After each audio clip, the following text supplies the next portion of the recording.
অসমীয়াৰ প্ৰাণৰ বহাগ মাহ সোমোৱাৰ লগে লগে ৰাজ্যত আৰম্ভ হৈছে বিহু সন্মিলনসমূহ।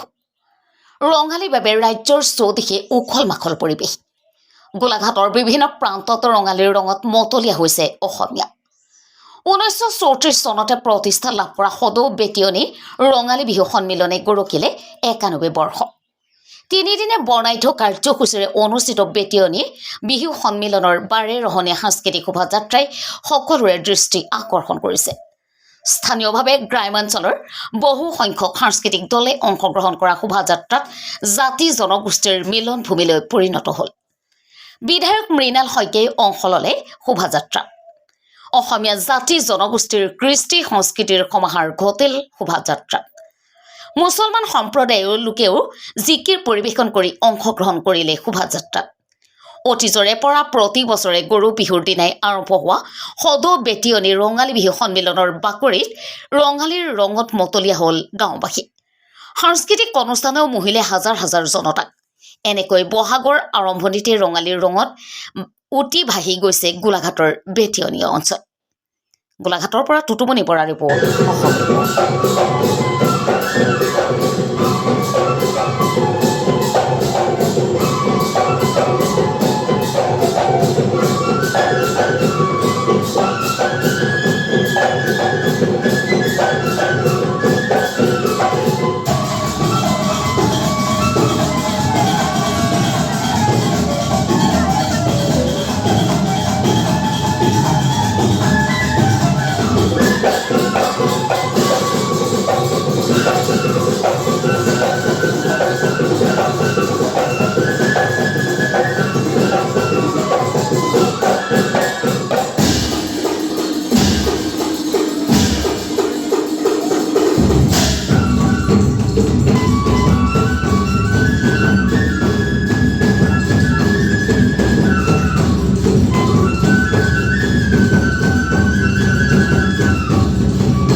আমি কাতি বিহুৰ তুলসী তলত দিয়া উপস্থাপন কৰিছোঁ। ভাল লাগিছে আৰু ভাগৰিও গৈছোঁ, হ'লেও বিহু বতৰ ইমানো ভাগৰি যোৱা নাই। কিমান দূৰলৈকে হ'ব যাত্ৰা? আমি কমেও 3 কিলোমিটাৰমান হ'ব। ইয়াত আনিছোঁ, নুমাই গৈছেগৈ আৰু তুলসী পুলিটো ৰুইছোঁৱে আৰু অমিতা চাকিত তেল দি চাকি জ্বলাইছোঁ, ধূপ আৰু প্ৰসাদ আছে আমাৰ ইয়াত। কল মই দেখা নাই, চাওঁ। তাৰপিছতে এনেকৈ দিয়া নিছোঁ। আজি শোভাযাত্ৰাত কিমানটা দলে অংশগ্ৰহণ কৰিছিল গম পাই? আজি 14টা অনুমানিক দেই, আমিও হেৰিহে আৰু প্ৰতিযোগীহে, ইমানো চাবলৈ নহ'ল। কি নাম আপোনাৰ? ঝৰ্ণা বৰা। আমি আমাৰ যে অসমীয়া জাতিৰ যে এটা মানে স্বীকৃতি আছে, 3টা বিহু, বহাগ বিহু, কাতি বিহু আৰু মাঘ বিহু। সেয়েহে আমি বহাগৰ মানে আমাৰ মোহিনী বিহুৰ পৰা 3টা বিহুৰে যিখিনি সঁজুলি লাগে সেই সঁজুলিখিনি আমি উলিয়াইছোঁ। মানে গৰু হয় হয় লাও, বেঙেনা, কেৰেলা, লাও আৰু মানে বিহুত বিহু আছে, সেইবিলাক মাহ হালধিয়ে নোৱাওঁ ধুৱাওঁ আৰু গধূলি তৰাৰ পঘাৰে বান্ধো। আজি আপোনালোকে শোভাযাত্ৰাত অংশগ্ৰহণ কৰিছে, কি কৈছে? কি কৈছে? শোভাযাত্ৰাত ভাল লাগিছে, বহুত ভাল লাগিছে। আমি যে অসমীয়া হৈ পেলাই আমাৰ অসমীয়াৰ যিটো মানে সংস্কৃতিৰ ৰক্ষা কৰিবৰ কাৰণে আৰু নৱপ্ৰজন্মক এইখিনি শিক্ষা দিবৰ কাৰণে আমি এই প্ৰচেষ্টাটো হাতত লৈছোঁ। কি নাম আপোনাৰ? মোৰ নাম ৰীতা বৰা। হয়, অসমৰ প্ৰথমখন মঞ্চ বিহু সদৌবেতিনী ৰঙালী বিহু সন্মিলনী আজি 91 সংখ্যক বৰ্ষ 3দিনীয়া কাৰ্যসূচীৰে উদযাপন কৰিছে। আজি তৃতীয় দিনৰ খন্তেক সময় আগতে আপোনালোকে নিশ্চয় দেখিছে যে বৰ্ণাঢ্য শোভাযাত্ৰা হৈছে। এই বৰ্ণাঢ্য শোভাযাত্ৰাত বেতিনী অঞ্চলৰ সমূহ গাঁৱৰ শিল্পী দলে অংশগ্ৰহণ কৰাৰ লগতে অসমৰ বিভিন্ন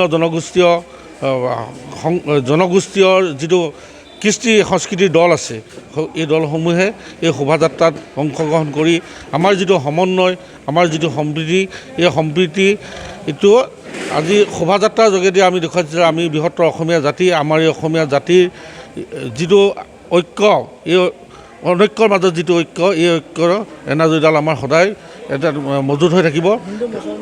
হিন্দু মুছলমান আজি দেখিছে আপোনালোকে, আমাৰ মুছলমানকো আমি এক লৈছোঁ যে আমি অসমত থকা হিন্দু মুছলমান আৰু সকলো ধৰ্ম ভাষা ভাষী মানুহক লৈ আমি বৃহত্তৰ অসমীয়া জাতি, আৰু এই অসমীয়া জাতি গঠনৰ প্ৰক্ৰিয়াত প্ৰত্যেকটো জাতি জনগোষ্ঠী বা ধৰ্মৰ প্ৰত্যেকজন ব্যক্তিৰে কিঞ্চিত হ'লেও অৰিহণা আছে। আমি সেয়েহে বৃহত্তৰ স্বাৰ্থত আমি অসমত বাস কৰা সকলো ভাষা ভাষী ব্যক্তিকে আমি আঁকোৱালি লৈছোঁ, আৰু সদৌবেতিনী ৰঙালী বিহু সন্মিলনত সকলোৱে আগবাঢ়ি আহি আমাক সহযোগিতা আগবঢ়াইছে। নিশ্চয় অসমৰ প্ৰথম মঞ্চ বিহু হিচাপে সদৌবেতিনী অঞ্চলত এটা উখল মাখল পৰিৱেশ বিহুৰ প্ৰাক মুহূৰ্তৰ পৰাই হয়, যে বহাগ বিহুৰ তাৰিখ নহাৰ আগতে ইয়াত এটা উখল মাখল পৰিৱেশ সৃষ্টি হয় চ'ত মাহৰ পৰা, যিহেতু ইয়াত অসমৰ প্ৰথমখন মঞ্চ বিহু হয়। আৰু সেই বিহু গৰু বিহু দিনাখনৰ পৰা ধাৰাবাহিকভাৱে যে 91 বছৰ কৰি অহা হৈছে।